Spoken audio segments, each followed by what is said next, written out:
السلام علیکم۔ اسلام آباد میں حالیہ یالہ باری نے صرف موسم کو نہیں بدلا بلکہ جھنجھوڑنے پر مجبور کر دیا ہے کہ یہ صرف اتفاق نہیں ہے بلکہ اللہ تعالیٰ کی طرف سے وارننگ ہے، تنبیہ ہے ان لوگوں کے لیے جو اللہ کو بھول چکے ہیں۔ جیسے اللہ تعالیٰ قرآن میں فرماتا ہے بعد اعوذ باللہ من الشیطان الرجیم وَلَنُذِيقَنَّهُم مِّنَ الْعَذَابِ الْأَدْنَىٰ دُونَ الْعَذَابِ الْأَكْبَرِ لَعَلَّهُمْ يَرْجِعُونَ۔ ہم ان پر چھوٹے چھوٹے عذاب بھیجتے رہتے ہیں بڑے عذاب سے پہلے، یعنی قیامت کے عذاب سے پہلے۔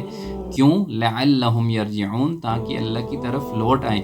یہ جو دنیا کی محبت میں لگے ہوئے ہیں، اللہ کو بھول چکے ہیں، نماز کی فکر نہیں ہے، ہم یہ چھوٹے چھوٹے عذاب ان پر نازل کرتے ہیں تاکہ وہ اللہ کی طرف لوٹ آئیں۔ اور اسی طرح نبی صلی اللہ علیہ وسلم کی حدیث ہے، ہوا جو ہے وہ اللہ تعالیٰ کی طرف سے چلتی ہے جو رحمت بھی لاتی ہے اور عذاب بھی لاتی ہے، تو تم اس کو برا مت کہو بلکہ اللہ سے بہتری مانگو اور اس کے شر سے پناہ طلب کرو۔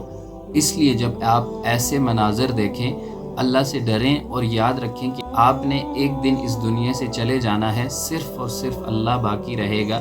تو اللہ تعالیٰ سے معافی مانگیں، جیسے حدیث قدسی ہے کہ اللہ تعالیٰ فرماتا ہے کہ انسان سے گناہ ہوتا ہے اور وہ اللہ کے حضور آتا ہے اور اس کو معلوم ہے کہ اس کا ایک رب ہے، تو اللہ تعالیٰ سے آ کے معافی مانگتا ہے تو اللہ تعالیٰ اس کو معاف کر دیتا ہے۔ تو یہ ہمارے لیے ایک سبق ہے، تنبیہ ہے اللہ تعالیٰ کی طرف سے، تاکہ ہم اپنے گناہوں کی معافی اللہ سے مانگیں اور اللہ تعالیٰ کی طرف لوٹ جائیں اس سے پہلے کہ ہمیں موت آ جائے۔